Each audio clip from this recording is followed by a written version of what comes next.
Egunon, vamos a revisitar el año 2009 y cosas que sucedieron en ese ámbito, especialmente dos elementos. Ha pasado un cierto tiempo desde el día 13 de septiembre, estamos a finales de octubre, pero es interesante después de todo lo que ha sucedido desde aquella primera entrevista de Lehendakari tras ser elegido por el Parlamento y designado en Guernica con el juramento habitual de todos los Lehendakaris que han sido y miembros del Partido Nacionalista Vasco. Bien. Pues el asunto estriba sobre dos elementos. Vamos a ponerlos en su justo contexto porque fueron objeto de cachondeo por los de siempre. Plan Ibarretxe, 2009, las elecciones. Ciertamente, como dice el Lehendakari, fue una oportunidad perdida la propuesta de nuevo estatuto o de nuevo estatus para la comunidad de Euskadi, que se votó, recordemos, en el día 30 de diciembre de 2004 por el Parlamento Vasco. Yo no me olvido que antes, a mediados de ese año 2004, la izquierda abertzale, en la persona de Arnaldo Otegi Mondragón, le envió una cartita al señor Zapatero diciéndole que estaba muchísimo más cerca de su planteamiento acerca de Euskal Herria que de la propuesta de nuevo estatus del Lehendakari Ibarretxe. Estaba mucho más cerca de los planteamientos del PSOE de Zapatero que del PNV de Ibarretxe. Dicho en una carta que quedará para la historia y para la posteridad por el señor Arnaldo Otegi Mondragón. Hemeroteca. Y es que estaba subordinado la situación al llamado proceso de paz que el señor Arnaldo Otegi llevaba reuniéndose con Chusito, el señor Jesús Eguiguren, expresidente del Parlamento Vasco y presidente del Partido Socialista de Euskadi, en Chillarre, caserío cerca de Eibar, desde el año 2000-2002. Y por tanto, esa es la razón de fondo de que se sienta más cercano a la propuesta del señor Zapatero, que recientemente había sido encargado de liderar la Moncloa, que de Ibarretxe. Pero luego nos encontramos que la izquierda abertzale, así llamada, es muy favorable al programa del Plan Ibarretxe. Yo tuve la suerte de estar como invitado en la sesión plenaria del día 30 de diciembre del año 2004 y luego he subido íntegro el debate en mi canal de YouTube. Votaron 3 que sí, 3 que no, y uno estaba fugado. Josu Ternera, que ha sido entregado a España por las autoridades francesas. 3 que sí, 3 que no. Suma 0. Suma 0. Eso no es construir, eso es tratar de enviarlo del Parlamento Vasco al Congreso de los Diputados para que se estrelle.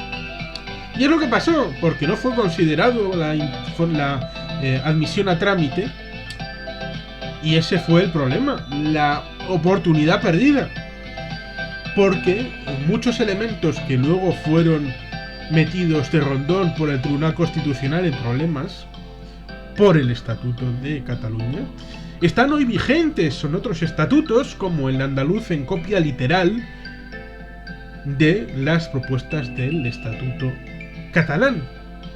y donde fue intervenido el Constitucional mediante 4 millones de firmas anticatalanas promovidas por el PP y propuestas de inconstitucionalidad en el Constitucional por el señor Trillo Figueroa, fueron aplaudidas por este señor y por el resto de la cúpula del PP y votadas favorablemente tanto en Andalucía como en Valencia como en otros estatutos, y agradablemente incorporadas al ordenamiento jurídico, con lo cual era una magnífica oportunidad para establecer la relación bilateral entre Euskadi y el Estado español en un pie de igualdad, resolviendo los agravios que se habían sucedido en la trayectoria institucional previa, y evidentemente todo el mundo debería reconocer que todos esos agravios se vienen sustanciados en las declaraciones del Parlamento Vasco, en las comisiones como el informe Zubía del año 1993-95,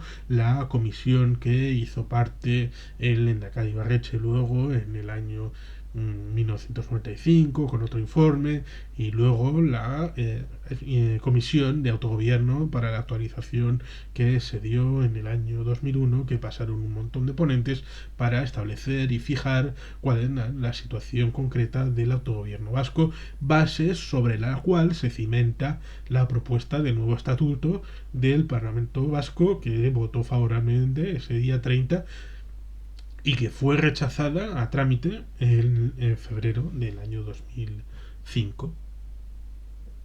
Las cosas claras. El Lehendakari tiene razón. Fue una pérdida de tiempo el no darle la oportunidad en Madrid. No asumieron el reto que suponía la actualización del autogobierno vasco en Madrid, con lo cual sigue siendo una tarea pendiente, aparte de la asunción de las competencias pendientes reseñadas en los informes como el Zubía, Ibarretxe, Zenarruzabeitia.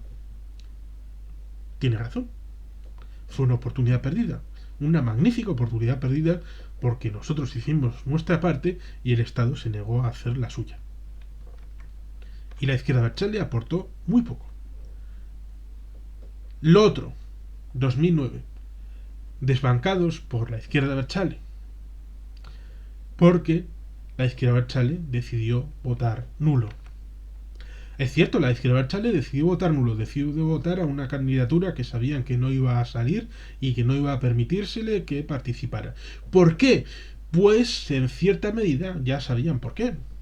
Porque cuando se produce la ilegalización, que por cierto, luego el Parlamento Vasco, como entidad capaz de sustanciar un recurso de inconstitucionalidad, la izquierda abertzale votó en contra.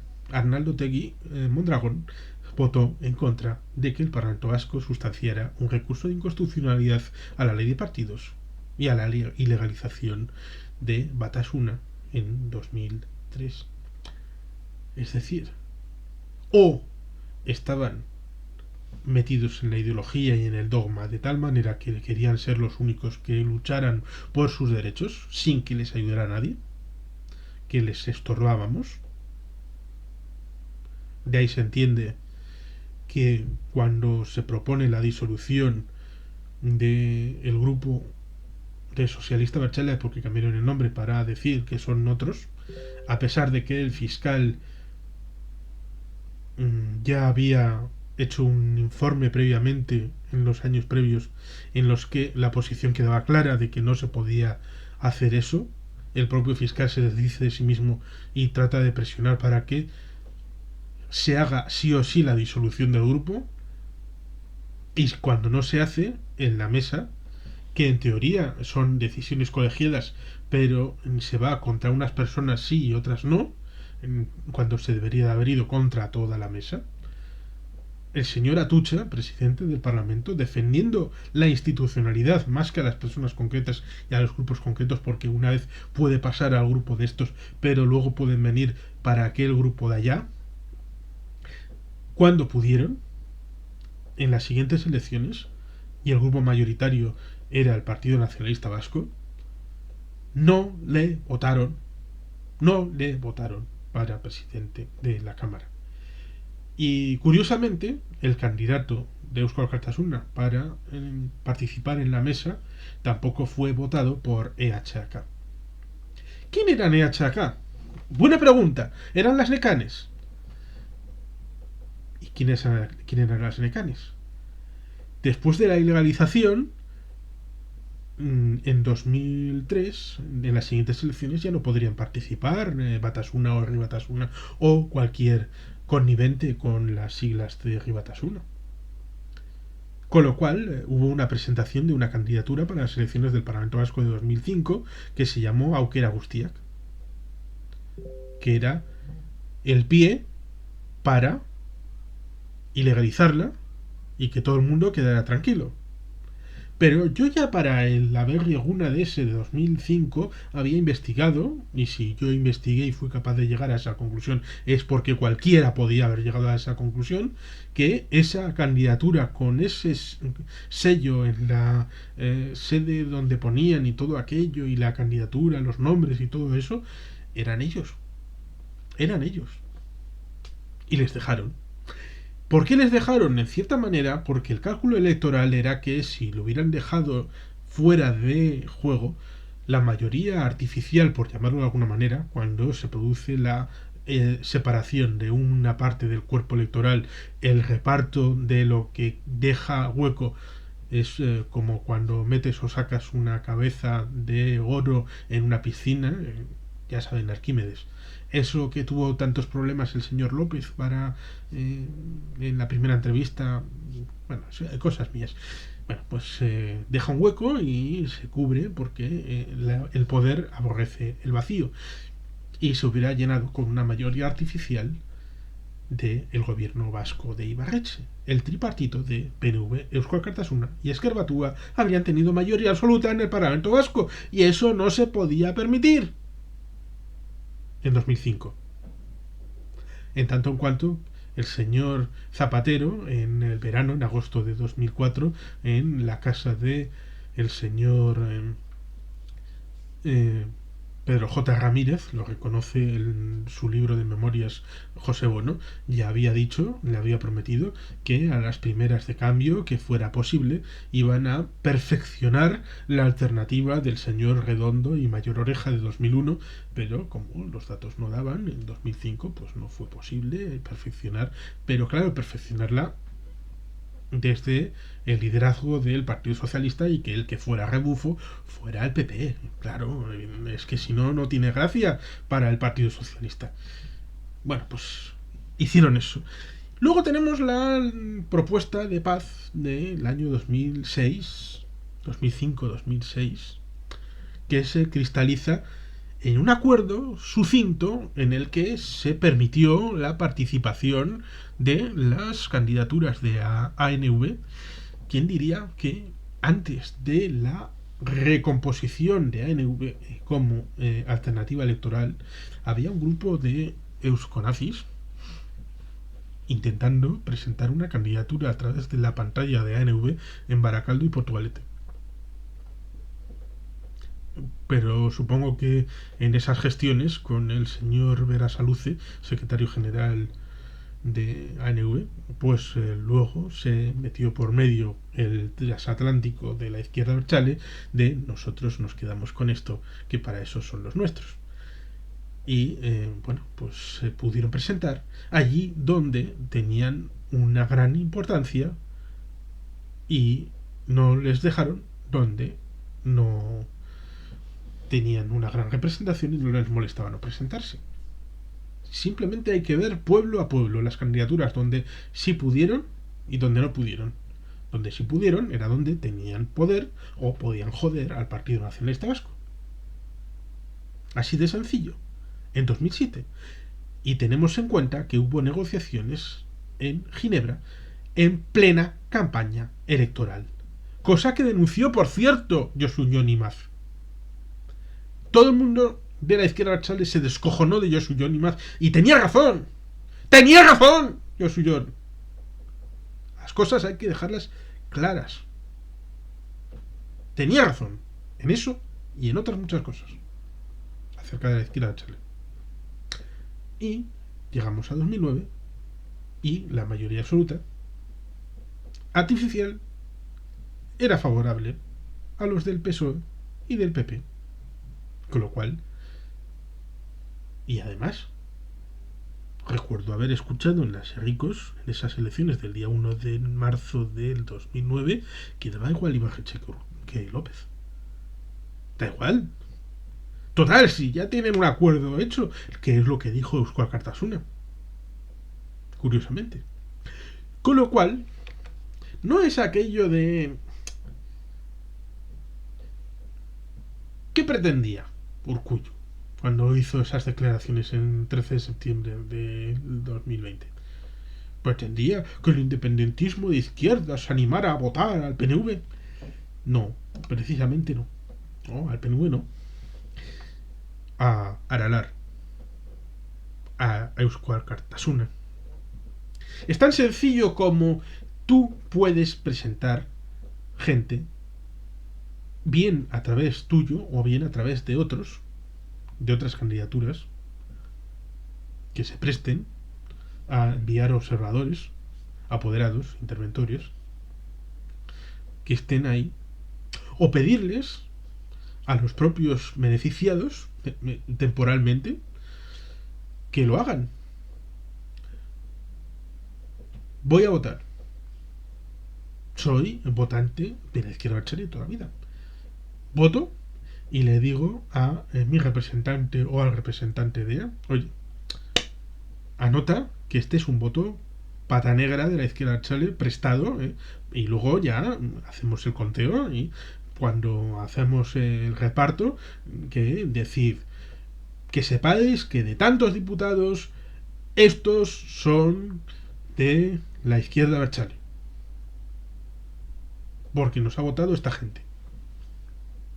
¿Y por qué deberían haberlo hecho? Pues porque después se han vendido con siglas y con todo lo vendible. ¿No hicieron Lord Duarte en abril de 2010? ¿No se ha disuelto Aralar dentro de la izquierda abertzale? ¿O es que les preferían blanditos? Porque Aralar apenas tuvo un buen resultado.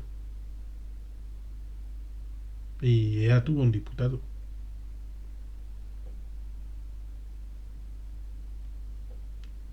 O Aralar sí tuvo un buen resultado porque tuvo 4 diputados y eso era lo que les jodía. Y no podían prestar el voto a Aralar entonces. Les querían más blanditos. Querían destruirles y que luego ya... Y que EA estaba ahí a punto de caramelo. Un diputado y al hoyo.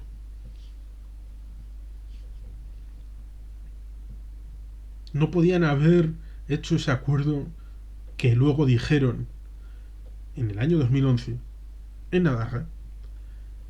Dijeron, si no hubieran aceptado la candidatura al Parlamento Foral, la gente hubiera corrido la voz para votar a Nafarroa. Eso me lo dijeron a mí, tratando de convencerme que lo habían hecho.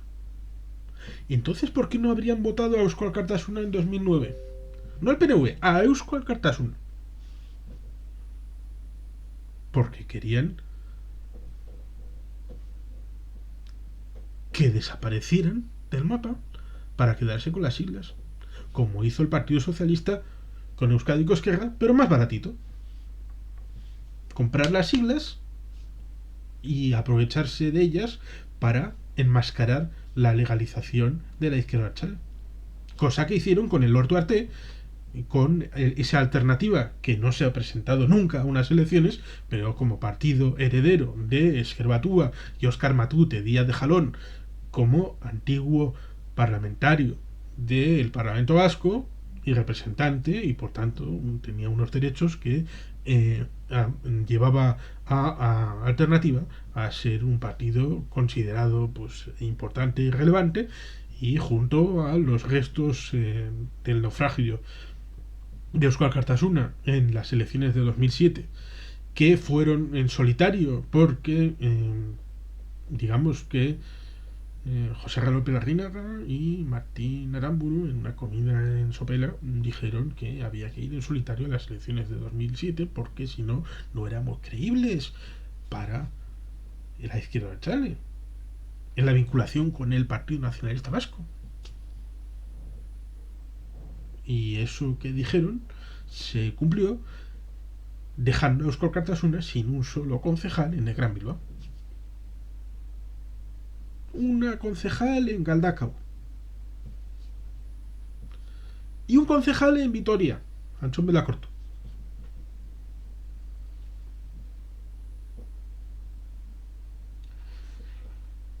Blanditos. Perder la representación en 2008 en el Congreso. Un diputadito en 2009. Y en 2010 caen como fruta madura. Eso es lo que, en cierta manera, está detrás de, quisiera decirlo o no, de las palabras del Lehendakari.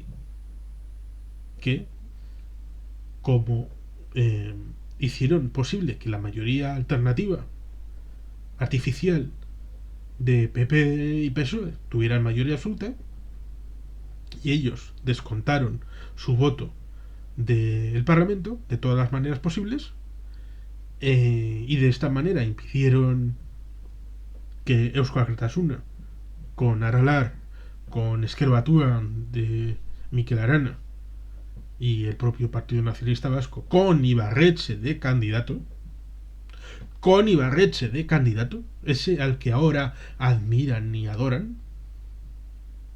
Ibarretxe era el candidato y Urkullu, en las campas de Foronda, nominó, entre comillas, porque luego el sistema de doble vuelta, las bases y todo esto, pero nominó directamente a Ibarretxe como el candidato del Partido Nacionalista Vasco. Le dijeron que no, porque daba igual Ibarretxe que López. Y esto es una verdad como un templo de grande. Les daba igual el uno que el otro. Y como les daba igual, pues ahí tuvieron a Patxi López y fue gracias a la izquierda Abertzale. Hay que agradecérselo a ellos. Y como recompensa, pues 3 años de ser regente con Patxi López en Ajurianea, entrando el primer día con un redactor del correo para ver si había trapos sucios, y estuvieron 3 años buscando trapos sucios y no encontraron nada, como luego se encontrarían que no había nada cuando entraron en la Diputación de Guipúzcoa. Y les jode, y les molesta, y lo sufren. Porque este país es Gelchale. Mayoritariamente vota el Partido Nacionalista Vasco. Y tiene ahora los mejores resultados desde principios de los años 80. Y al Lehendakari Urkullu, que es el líder más valorado desde tiempos de Ardanza. Valorado en el sentido de que permea a todas las capas políticas, sean o no del PNV. Es el Lehendakari. Se ha vuelto a recuperar la figura institucional del Lehendakari, el valor como símbolo que se perdió con el periodo de Patxi López, que era administrador apostólico de ese vacante, como en la Santa Madre Iglesia. Y así pues, solamente se puede decir que Urkullu tenía razón, a pesar de lo que se diga de él en estos elementos acerca de la propuesta del nuevo estatuto y de la pérdida de Ajurianea en 2009 por culpa de la izquierda abertzale y de su posición dogmática. Porque hay que hacer una adenda, y es que ellos quieren el poder, sí, lo quieren, pero no para mejorar el país, ni siquiera para la revolución marxista y leninista que a veces les obnubila. No, ellos tienen la obsesión, y por eso la propuesta acá y todo aquello, de relación directa de ETA con el ejército, de la negociación directa con el ejército como garante de la soberanía popular en base al artículo 8 y todo aquello. Quieren liderar aquí para negociar con Madrid, por ejemplo, los presos. Solamente para eso. están faltos de un proyecto, faltos de ideas, se los copian a todos, se los copian allá. A veces parece que ELA es la que le suministra el ideograma y la ideología en temática laboral. Es un problema para el país. Pero de mientras, el mayor problema ha sido la traición, para mí es gravísimo, la traición de Eusko Alkartasuna, de Aralar y de todos los grupos del Foro de Bayona de 2004, que constituían el tercer espacio Abertzale y que podían haber sumado una mayoría con el que fuera, pero habrían podido bascular como fuerza negociadora estilo Partido Liberal en Alemania respecto a la CDU y la SPD. Podían haber servido de balance de un sistema político, pero han abocado al sistema político vasco a los primeros años 80. Es decir, Eusko Alkartasuna y Aralar, que nacieron para distanciarse de algo en lo que no creían, han permitido volver al esquema de 1980 en el que estaba el Partido Nacionalista Vasco y estaba Herri Batasuna. Esa es la gran traición histórica que yo les puedo achacar y que ha tenido y tiene y tendrá consecuencias, afortunadamente, solo para ellos, porque el país ha dado su confianza en el Partido Nacionalista Vasco, que gobierna las capitales, gobierna las diputaciones y gobierna el gobierno vasco a través de una mayoría en el Parlamento Vasco que, combinada con el Partido Socialista, da mayoría absoluta y se va a aprovechar para construir la nación vasca, que es lo que toca. Euskadi, Euskotanen aberria da. Gora Sabino Arana, gora Lehendakari Urkullu, gora Eusko Alderdi Jeltzalea, gora Euskadi eskatuta. Eskerrik asko, agur bero bat, beti jelpean.